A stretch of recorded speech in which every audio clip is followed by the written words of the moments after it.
Welcome to the Bible's Most Quoted Verses podcast. I'm your host, Gary Palmer, and today we're opening a passage you may think you know, but when we slow down, read it carefully, and place it back in its original context, something remarkable emerges. We are back looking at the verses that everyone seems to know, and we're pulling out the context and the meaning that, often gets missed along the way. And today we have a big one. Oh, it's one of the biggest. Yeah. Without question, one of the Bible's most quoted verses. It's sort of the consistent divine response to human anxiety. Isaiah 41:10.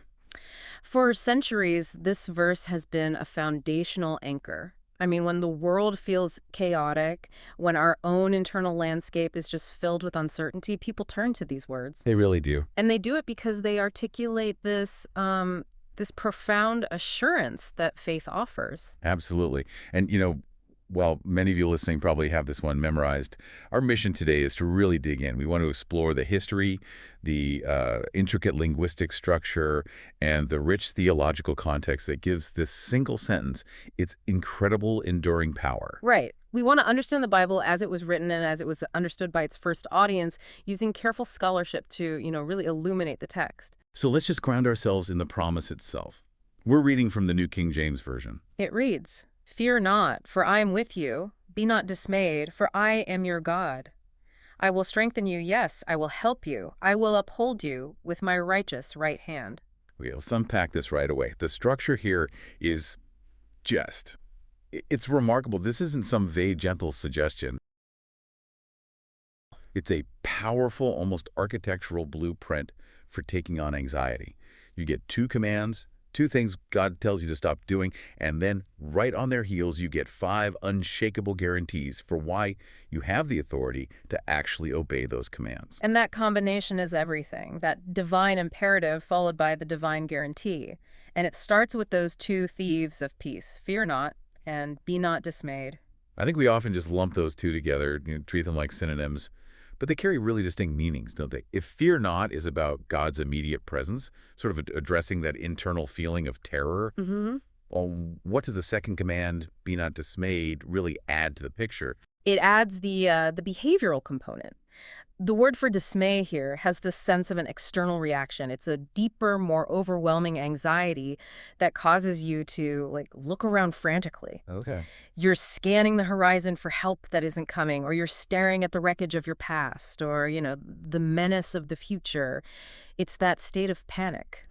So God is commanding a stop to both things, the internal emotion, the fear, and then the resulting external panic, the dismay. Precisely. The internal feeling and the outward behavior both have to stop. But the power to obey that doesn't come from us. Not at all. It doesn't originate from our willpower. It flows directly and immediately from the 5 foundational promises that follow. It's why some scholars call them the 5 pillars of fearlessness. And they completely shift our focus away from our own struggling emotions and onto His assured actions. That's it. So let's break them down, because this is where the verse goes from being, just comforting to being completely comprehensive. Where do we start? Well, the first 2 pillars, they establish the relationship. That's the foundation for everything else. Pillar 1 is presence. I am with you. Immediate.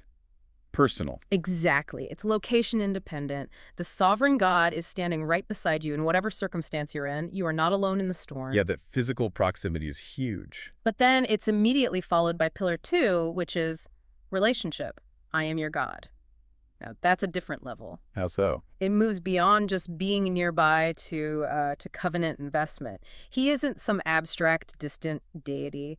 He is the God who chose you, who is committed to you, who is deeply invested in your ultimate outcome. It changes the quality of the presence. That's a crucial distinction. It's the difference between having, say, a powerful stranger in the room with you and having your own Father who is completely committed to your well-being. Right. And once that foundation is set, then we move to His actions, what He will do for us, and it starts internally. Pillar 3. Pillar 3, inward enablement. I will strengthen you. This is the internal fortitude, the resilience, the grace that fortifies your heart from the inside out so you can endure without collapsing. Okay, but He strengthens me on the inside. Why do I need the next promise? Why does He then follow that up with pillar 4? Outward assistance. I will help you. Well, because internal strength, as necessary as it is, often isn't enough to change the external reality. I will help you is a promise of active intervention. In the actual circumstances. In the circumstances that are beyond your control, you need strength to endure the pain and you need help to, move the mountain. This structure shows God addressing both our subjective experience and our objective reality. That really deepens the verse for me. It's not just a spiritual platitude. It's a promise of holistic support. Which brings us to the last pillar, the safety net. The ultimate safety net. Pillar 5 is sustaining grace. I will uphold you with my righteous right hand. And this means that even if your own strength fails, and even if that outward assistance hasn't removed the trial yet, you will not fall into ultimate destruction. Why? Because his grip holds you fast. And this is where the linguistic part of this deep dive becomes so powerful. That word uphold. The Hebrew word is tamak. And tamak means something incredibly specific. It means to seize or support fast. It conveys a firm, an unyielding grasp. It's not a loose, polite touch. Wow, you can just visualize that immediately, can't you? Yeah. It's like a father walking with his child over, I don't know, dangerous, uneven ground in a storm. Yes. The child might slip. The child might stumble. But the father's hand has seized theirs. It's holding on tight. The child physically can't pull away, and the parent will not let go. That is the nature of the tamak grip. It's ultimate, it's secure, and it's permanent. It connects all 5 promises into one unshakable reality. Okay, so this incredibly designed promise becomes even more potent when we zoom out. When we look at the grand historical stage where Isaiah first delivered this. It wasn't just a general, word for all time, though it certainly applies to us. In its original context, this was a revolutionary message for a defeated nation. Right. We really can't appreciate the full power of this verse until we understand who Isaiah was speaking to. What did their world actually look like? Well, the historical crisis was dire. The people of Israel were deep in the Babylonian exile. I mean, this was an existential crisis. They were a defeated people. Completely. Their temple was destroyed, they were stripped of their land, and they were subjects of this massive global empire, Babylon. They felt utterly forgotten by God. They were wondering if the covenant was broken. And it's so easy for us to just read Babylonian exile and see it as, just ancient history. But you have to stop and feel the weight of that fear. I mean, they were powerless in a foreign, hostile land. Their entire identity, national, religious, it was shattered. They were in a genuine wilderness of suffering. And that's the genius of the promise. It is. Isaiah's prophecy is part of what scholars call the new Exodus theme. God was essentially saying, yes, you are oppressed, just like your ancestors were in Egypt. Yes, you are wandering, just like they did at Sinai. But I was faithfully with them then, and I promise you I am with you right now in the wilderness of your Babylonian suffering. But the crisis wasn't just historical or physical, was it? It was also theological. I know some scholars frame this part of Isaiah as a kind of larger courtroom drama. That's a great way to put it. The people were wondering, if our God is so powerful, how did Babylon defeat us? The nations around them were worshiping their idols, saying, see, our gods are stronger. So God uses this moment. He stages a grand contest. He challenges these impotent man-made idols to prove their worth, to prove they have any power at all. The purpose is to demonstrate his unrivaled sovereignty. So he's not just a tribal deity for Israel. No. He is the one who rules over all empires, seen and unseen. So the key takeaway from this context is, I think, profound for us today. Our peace isn't anchored in our circumstances maybe changing tomorrow. It's anchored in the unchanging, sovereign character of the God who rules over all circumstances right now. He is your God, even when the Babylonians are still in charge. And that realization, that really moves the verse beyond just self-help. It makes it a bold declaration of theology. And this abstract doctrine has been applied with such warmth throughout history. Pastors have drawn out the personal comfort of it, making that huge sovereign promise feel very relatable. And when you talk about making the Bible relatable, you almost have to talk about Charles Spurgeon. Of course. The great 19th century preacher. He had this special poetic affection for Isaiah 41.2. He described it as a precious cluster of the grapes of Eshcol. And he focused on that final phrase, my righteous right hand. That phrase is a kind of theological shorthand. In Scripture, the right hand, it always symbolizes ultimate skill, power, authority, and favor. Yeah.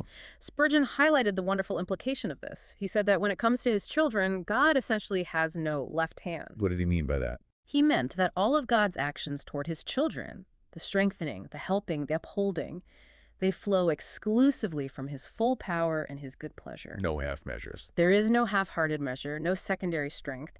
It is the righteous right hand, fully committed to securing you. That really elevates the meaning of uphold. It's a powerful hand, not a weak one. And that connects us back to those first two commands, fear and dismay. Pastor Gary Hamrick has a simple analogy that really clarifies the danger of dismay in our modern lives. Yeah, it's a great one. He compares dismay to a distracted driver. You're driving down the road and you see a car wreck behind you or on the side of the road. If you take your eyes off the road ahead to stare at that wreckage, the distraction itself is what creates the immediate danger. You risk causing a new accident. The lesson being that the real danger isn't the wreckage of the past or even the trouble up ahead. The danger is taking our focus off the immediate, secure reality of the relationship. Don't stare at the past. Don't frantically scan the future. Refocus on the one secure truth. I am your God. It's so practical. And, while these pastoral insights warm the heart and guide us, the promise is also anchored in something else, in solid historical evidence that strengthens the mind. It addresses the integrity of the text itself, which raises a crucial question that I think every critical reader has to ask. Can we really trust that the promise we're reading today is the same one Isaiah originally spoke? For a promise, this vital historical reliability is everything. And the evidence for Isaiah is, well, it's remarkable. You're talking about the Dead Sea Scrolls. Exactly. Apologist Wes Huff points to the discovery of the Dead Sea Scrolls, specifically the Great Isaiah Scroll, labeled 1QISO. And why is that one scroll so important for this verse? Because the Great Isaiah Scroll is nearly complete and it dates back almost 2,700 years. Its significance is that it proves, almost word for word, that the promise in Isaiah 41.10 that we read in our Bibles today has remained unchanged across millennia. Wow. So we aren't reading an altered sentiment. No. We are reading the exact same ancient, historically preserved promise that was delivered to the exiles in Babylon. It has been faithfully transmitted. That trustworthiness is foundational, a promise you can rely on, historically. But this promise of God's presence, this I am with you, it isn't automatically accessed by everyone, is it? We have to connect this powerful Old Testament promise to its fulfillment in the New. That is the crucial step in evangelical thought. The evangelist Billy Graham often highlighted a prerequisite here. He taught that a person can't truly experience the peace of God promise here, that state of mind, Right. until they first have peace with God. In other words, you have to resolve the foundational separation caused by sin first. You have to be reconciled before you can benefit from the resulting presence and peace. Precisely. And that, of course, brings us directly to Jesus. The ultimate expression of the promise, I am with you, is found in the person of Christ. His very name is Emmanuel. God with us. He bridged that separation. He did. And this connects the entire architecture of the verse perfectly. Oh, yeah. That righteous right hand of power and ultimate favor that upholds the believer with that secure tamak grip. Yeah. That is the very same hand that was pierced on the cross. Wow. That act of substitutionary sacrifice is what made the tamak grip possible for us. God used his power, his right hand, to take the punishment for our separation. That's how he ensured we could be brought near and fully access these promises of strengthening, helping, and upholding. So the sovereignty of God isn't just displayed in, challenging the idols of Babylon. No, it's ultimately displayed in reconciling humanity to himself through his son. So by listening to all these expert voices, the structural analysts, the historical scholars, the linguists, and the pastors, we realize that Isaiah 41.10 is so much more than a simple, encouraging quote. It's a dense, theologically rich, and historically reliable covenant promise. It functions as an antidote to fear, not because it suggests fear doesn't exist, but because it anchors us in a reality that is powerful, loving, ever-present, and just infinitely greater than any circumstance we could ever face. So to finish our deep dive today, here's something for you to consider. The profound distinction baked into this verse. God promises both, I will strengthen you, that's inward enablement, and I will help you, outward assistance. Now, if the Israelites received this powerful promise of inner strengthening while they were still physically captive in the foreign empire of Babylon, meaning their external circumstances had not changed yet, what does that teach you about the nature of true fortitude? And where strength must fundamentally begin, even when the external oppression or the trial remains. A powerful truth to carry into your week. Thanks for joining us for today's deep dive. Thanks for joining today's deep dive. If this helped you understand Scripture more clearly, subscribe and share this episode with someone who loves the Bible. See you next time as we unpack another one of the Bible's most quoted verses.